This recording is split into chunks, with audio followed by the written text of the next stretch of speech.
All right, so we kick off the chapter at Sphinx Island. That's Whitebeard's island. For you guys that don't know, is where he's from. Marco, last time we seen Marco, he was in charge of watching over this island, for his pops, man. So we see him traveling with the red hair pirates, and they even ask him, "You're not gonna join the crew, Marco?" Marco declines. He says he's too old and worn out. Respectfully, Marco, he put in a lot of work. I think it's time for him to retire and relax, all right? He's doing his thing on Sphinx Island. Can you imagine, though, a commander like Marco joining the Red Hair Pirates? That just builds onto their force that we still have yet to really see, to be honest. Just when you think we're done with Wano, we get a little earlier back in Wano flashback. God damn it, just tell me what the Straw Hats are doing right now and where we're going next. I'm kidding. I appreciate every flashback we're getting. I love seeing the after party stuff. It really builds up everything for me. So we get back to Wano. We see the explanation from Yamato and why she's really staying in Wano.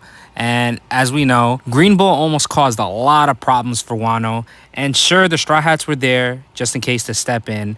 But realistically, if they weren't there and Shanks wasn't there with his immense hockey, Wano would have probably been in way more serious trouble right now. So Yamato was like, hey, I can't abandon everybody right now. Somebody has to keep an eye out for this country, and we wouldn't want to both be worrying about Wano, would we? Luffy agrees. Now, I'm still pissed off the fact that Yamato's not joining the crew. I really liked Yamato and felt a connection towards Yamato.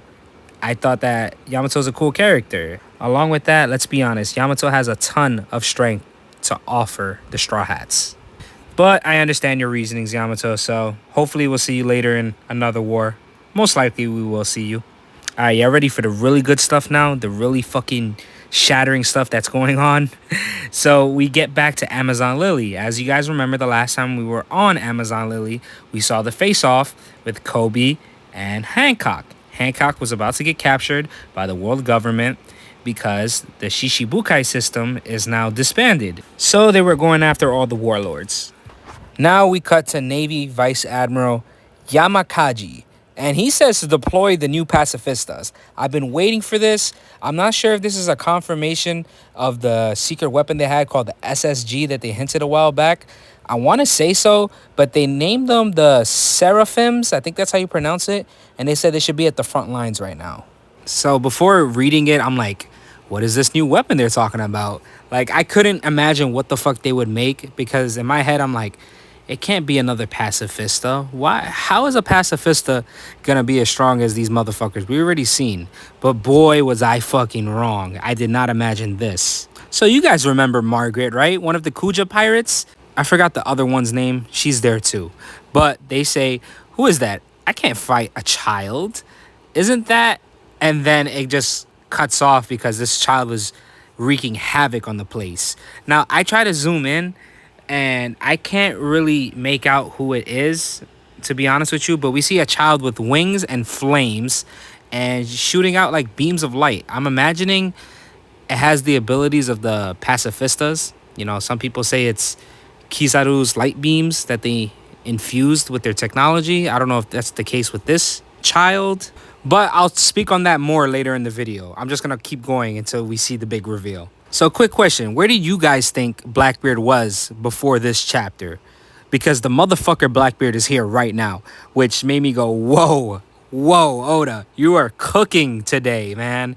Because everyone was talking about, oh, what if Blackbeard showed up at Big Mom's island? Big Mom isn't there right now. He can take advantage of that territory, go through all her crewmates and whatnot. Katakuri is still weak from the battle that they had at Whole Cake Island.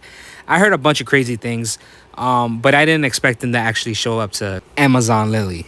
Now, I'm not an expert, but he's there with Katarina Devon and someone else right there, a fatter guy. I forget his name. Drop a comment so I can remember who the fuck it was, because I'm drawing a blank right now. And if you guys don't remember, then somebody's going to have to contact Tucking for me and have them tell me. Katarina Devon mentions that Hancock with a gorgeous face. So, there's already an attraction there for Hancock. And what happens when there's an attraction with Hancock? Yeah, so just keep that in mind for later on. And even the other guy, I think there's an attraction towards Hancock also, because you see the little heart at the end of his dialogue, but I could be wrong. But I'm going to go with that because it makes sense for what happens later on in the chapter. But I'm mentioning this dialogue because the most important thing, Blackbeard announces, "I've come for the Pirate Empress. I won't let a power like hers fall into the Navy's clutches." What? What? So you want Hancock's powers?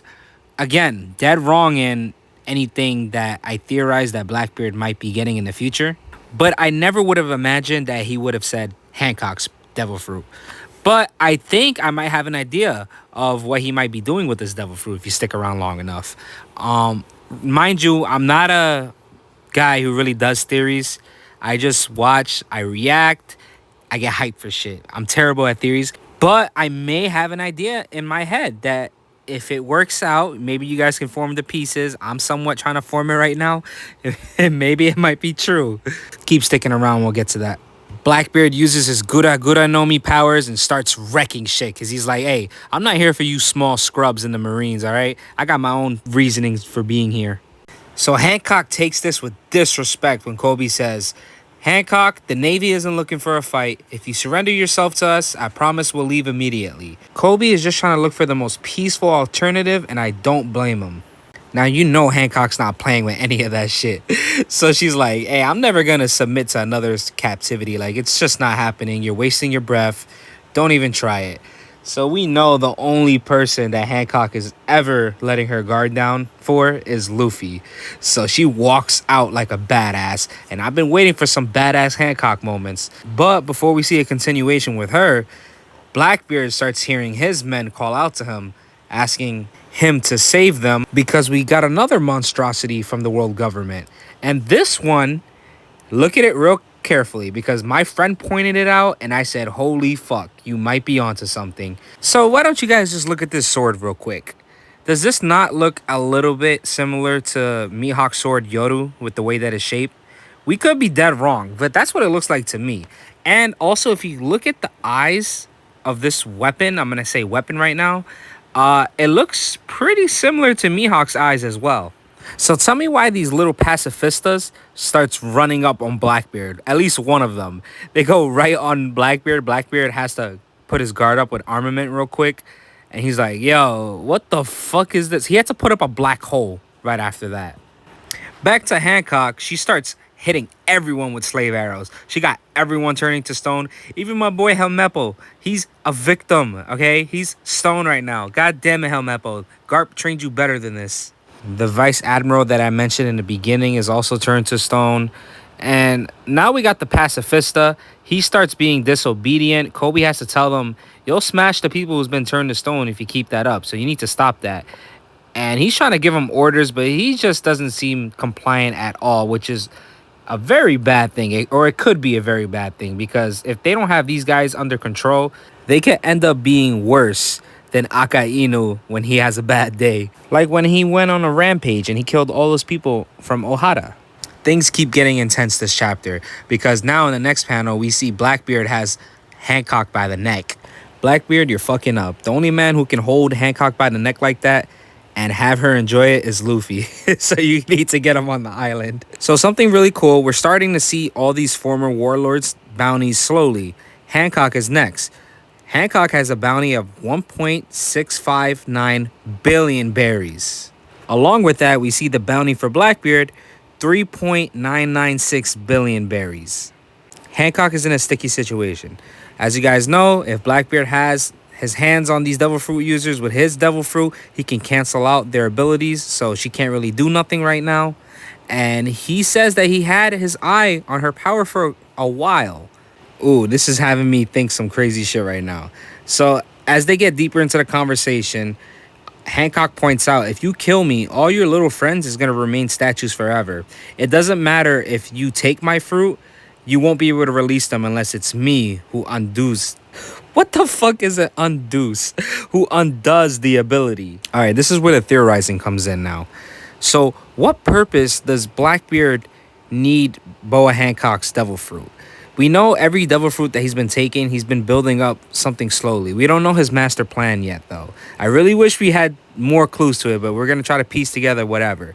But for Hancock's fruit, is it possible that he needs her fruit to use as an ability to undo Rocks, who was possibly turned to stone by somebody else in an earlier age? Was it another user that turned him to stone and is now deceased. I know it contradicts what Hancock says, but I don't know if maybe she's lying about the ability or if there's something more to it. But that's just my take on it right now. Maybe it is a stupid theory, but this is my theory. I don't really come up with theories all that much. It's just something quick that popped in my head. Who knows? Back to Blackbeard and Hancock. So Blackbeard still has Hancock. And remember earlier I said Katarina Devon and this other guy might have something going on for Hancock. Like they do feel an attraction. Well, pretty much they do because they get turned to stone too and they have little heart eyes. But who could fucking blame them? It's Hancock, all right? Jesus. Now, Blackbeard gives no fucks. He's going to do what he needs to do at the end of the day to make things in his favor. He brings up the discussion that if I let go of Hancock, she's just going to turn both me and Kobe into stone. So why would I do that? I can just kill her right now and get it over with. But Kobe's argument is, hey, if you do that, all these men are fucked. They're going to be stuck as stone, and I don't want that for my comrades. So please don't kill her. And at this point, all Hancock wants is for everyone to get off her island. So that's what she brings up. She's like, I'll undo it if you two just get off my island. All right, that's all I ask. Before I move on to this next badass part, I just wanted to point out, in case you guys didn't notice, in the background, it looks like Hancock has a big-ass poster of Luffy. And it's probably his wanted poster before the new updated one that we got just now. I just thought that was really cool. I didn't notice it at first. My friend pointed it out to me. And that's so like Hancock. So right when Blackbeard's about to come to the decision and just pretty much try to end Hancock because he doesn't believe her, this badass Rayleigh comes here. Now, holy shit. Come on. I keep getting surprised, but more people keep showing up. And I'm like, how? Why are you here? It does end up making sense when you put 2 and 2 right afterwards. But Rayleigh is here and he tells Hancock to release everyone that's turned to stone, and he's going to make sure this de-escalates without issue. I don't know about you guys, but seeing Rayleigh show up like this and put demands, knowing how powerful he is, was almost the equivalent of Shanks showing up to Marineford and saying he's putting an end to this war. That's exactly how I interpret it, because this is motherfucking Rayleigh right now, man. Holy shit. So he tells everyone the invaders is going to leave the island and he won't allow any funny business. At the end of the day, it's thanks to Rayleigh that Hancock is okay, and it's thanks to Rayleigh that Amazon Lily is doing just fine right now. Y'all ready for some more info drop? Because I got excited as hell after reading this too. Okay, so everyone knows the theory beforehand that Shaki is a Rocks Pirate member, right? Everything matched up pretty well when it came to the facts, right? Or so we thought. Because turns out Shaki was the former empress of Amazon Lily from 2 generations ago. She was a Kuja pirate. What? And it's starting to make sense now. The former pirate empress who quote-unquote fucked everything up by falling in love. She fell in love with Rayleigh, who's now her husband. And that explains why Rayleigh's going to be there. Because they kind of saw this coming with the warlord system being disbanded. So she probably told Rayleigh, like, hey, we need to go to Amazon Lily right now and make sure that my former home is okay. And we're here now. So everyone starts discussing what just happened right now. And Rayleigh says that he's pretty certain he wouldn't win a head-on fight against Blackbeard these days, given his age. And I'm like, oh, man. Yeah, you're probably right. Blackbeard has 2 devil fruits. Who knows what else he has up his sleeve. And Rayleigh is getting pretty old. But at the same time, it's so hard to see it because he was the right-hand man of the Pirate King. So immediately I have him at a high standard that I'm like, there's no way that Rayleigh could lose to this guy. But it's Blackbeard. He's most likely going to be the final villain in One Piece. So who knows? Now, remember those weapons we saw earlier in the chapter? Well, they start discussing them too, and they say, from the sounds of it, the Navy are looking to replace the 7 warlords. And even after everything that went on, the 2 of them that was there didn't have a single scratch on them. And it was bizarre because one of them looked like Boa Hancock when she was a kid. Now, remember what I said earlier. It looked like one of the other ones had Yoru, Mihawk's sword, maybe a replica as close as possible. And that could have been a kid Mihawk maybe, or just somebody else that has Mihawk's movesets, as he was a former warlord as well. But like I said, he had similar eyes to Mihawk, but this version of Hancock has like star pupils for her eyes, so it's a little bit weird. And along with that, they Both have the black wings like King's race, the Lunarians, and I believe they have the fire as well. It looks like the wings are also different shapes. I don't know if it has to do with gender or just the fact that it's a coincidence. But all I do know is just like the Lunarians, they have white hair, brown skin, and the black wings. Oh my god, man. The world government really had an ace up their sleeve if they really somehow cloned all previous warlords. Now, imagine if they had a buggy clone, kid version of these warlords, you know? Like, that's too powerful, guys. Buggy alone has the force of a million gods. If we have two of them, the One Piece universe is unbalanced. We got to do something about this. I just can't fathom the power that we have here. Did they get the warlord's DNA samples at any point to create a lookalikes for some of them? Because they have Hancock right here. Is that a requirement for joining the world government when they were warlords? Maybe I'm missing something right here. If you guys know anything, any connections that you made that I'm just totally missing or drawing a blank on, please comment down below. Now we reach the end of the chapter. Turns out Captain Kobe has now been kidnapped and abducted by Blackbeard, and his current status is unknown. The word starts spreading across the world.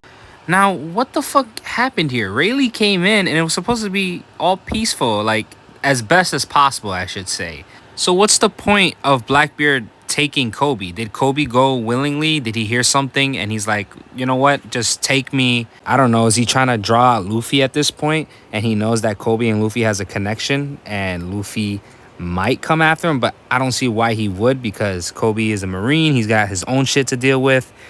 I don't know. It's just stupid things coming in my head like that. But yes, he's a Marine, but he's also Luffy's friend, so who knows? Or did he take him because now these Marines have bounties on their head? They can be sold to Cross Guild. They have that whole bounty hunting thing going on for Marines now. It's fair game. I don't know, but this was a pretty crazy fucking chapter, and I'm so glad that there's no break next week. So next week we'll pick right back up. Maybe we'll see the Straw Hats reactions. Maybe they'll start finally telling us where they're going to be heading to. I need to see this. I cannot wait. If you guys enjoyed the video, please like, sub, comment what you think, comment what you thought of the chapter. It would be really cool to discuss with you guys in the comments down below. And you guys have a great day.